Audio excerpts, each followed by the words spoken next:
Hi friends! இன்னைக்கு நம்ம பார்க்க போறது இந்த வீடியோல நம்ம கோயில் திருவிழா தாங்க. விடிகாலையில 3 மணிக்கு எந்திச்சு ரெடி ஆகி 5 மணிக்கு கோயிலுக்கு வந்தோங்க. பாருங்க அப்பயே டான்ஸ் ஆடிட்டு இருக்காங்க. எல்லாருமே கூட்டம்னா கூட்டம். நானு, தங்கச்சி, அப்புறம் பாட்டி, சின்ன பாட்டி எல்லாருமே வந்திருந்தோங்க. அப்புறம் பார்த்தீங்கன்னா, அப்பயே காலையில எல்லாம் குளிச்சு ரெடி ஆகி ஃப்ரெஷ்ஷா இப்போ பாருங்க இதான் மாரியாத்தா டான்ஸ்ன்னு சொல்லுவாங்க. அந்த டான்ஸ் எனக்கு ரொம்ப பிடிக்கும். எல்லாரும் சேர்ந்து ஒட்டுக்கா ஆடுவாங்க. பாய்ஸ்லாம் மட்டும் தான் ஆடுவாங்க. அதுக்கப்புறம் என்னன்னா, நீங்க பாளி பார்க்குறீங்க. இப்போ நாங்க வீட்ல எங்க சின்ன பாட்டி போட்டிருந்தாங்க 4, 5 பாளி. அதுக்கப்புறமா மாவு தட்டு அதெல்லாம் ரெடி பண்ணுவோம் சாமிக்கோசம். அதெல்லாம் எடுத்து தலையில வச்சுட்டு, அந்த கோயில் மாரியம்மன் கோயில் சொன்னேன்லங்க, அத வந்து 3 டூலேருந்து 4 டைம் சுத்தி வந்தோம். எல்லாருமே சுத்தி வரும்போது செம்ம வலி. கழுத்து வலி, தலைவலி தாங்க. நான் ரொம்ப இதுக்கு கை வேற பிடிக்கவே முடியல.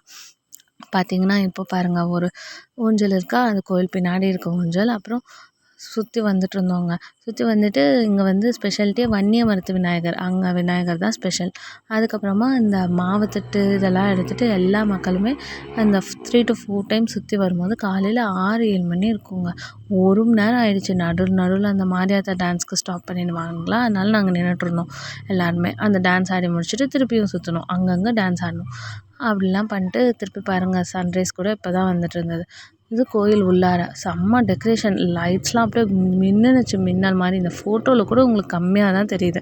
நேரில் வந்து பார்த்துருந்தீங்கன்னா அப்படி இருந்திருக்கும். செம்மையாக இருக்கும். சரி சும்மா பாருங்கள். இதுதான் சாமி சக்தி மாரியம்மன்னு பவர்ஃபுல்லான சாமி. அப்புறம் நாங்கள் கோயில்கிட்ட எடுத்துக்கிட்டது இந்த வாட்டி வந்து கொஞ்சம் ஸ்பெஷலாக பண்ணியிருந்தாங்க. இதோ பாருங்கள், இது ஒரு அம்மன். இந்த அம்மன் வந்து பின்னாடி ஸ்னேக் வந்து ஷேக் ஆகுற மாதிரி புதுசாக வச்சுருந்தாங்க. சரிங்களா, அது பாருங்கள் செம்ம டெக்கரேஷன். ஏதோ லைட் செட்டிங்ஸோட சூப்பராக கிளிட்டர் ஆச்சு. செகண்டாக வந்து இந்த அம்மன் வந்து ஃப்ரண்ட் அண்ட் பேக் போகும், அந்த மாதிரி ஷேக் ஆகுற மாதிரி வச்சுருந்தாங்க. எல்லாம் ரோபோட்டிக் மாதிரியே வச்சுருந்தாங்க. கையிலலாம் பாருங்கள் அந்த 8 கை வச்சுட்டு அதுக்கப்புறமா துர்க்கம்மன் மாதிரி அப்படி இப்படின்ட்டு. அதுக்கப்புறம் இன்னொரு அம்மன் வந்து 3 அம்மன் இந்த மாதிரி. இது தேர்டாக பார்த்த அம்மன். இது ஒரு டெக்கரேஷன் பண்ணியிருந்தாங்க. இதுவும் லைட் செட்டிங்ஸு அதே மாதிரி ஷேக் ஆகுறது. சரிங்களா, கையில் அருவாள் வச்சுட்டு வால் வச்சுட்டு. சரிங்களா, செம்மையாக இருந்துச்சு. இதெல்லாமும் இந்த லைட் செட்டிங்ஸும் இதுவும் நேரில் பார்க்குறப்ப சூப்பராக இருந்துச்சு. இதை பாருங்கள், சாப்பிட்றப்ப பிரசாதம் வேறு கொடுத்துருந்தாங்க. கோயிலில் கேசரி அதெல்லாம் கொடுத்துருந்தாங்க. அதுக்கப்புறமா இந்த விளையாட்டு இதெல்லாம் நிறையா இருந்ததுங்க. நான் எதுவும் போடல இப்போ வரைக்கும். அப்புறம் இந்த கோயில் பக்கத்தில் இருக்கிற சும்மா லொக்கேஷன்ஸ்லாம் இருந்தாங்க. பார்க்க பிடிச்சிருந்தது அந்த வயல்வெளி தான்.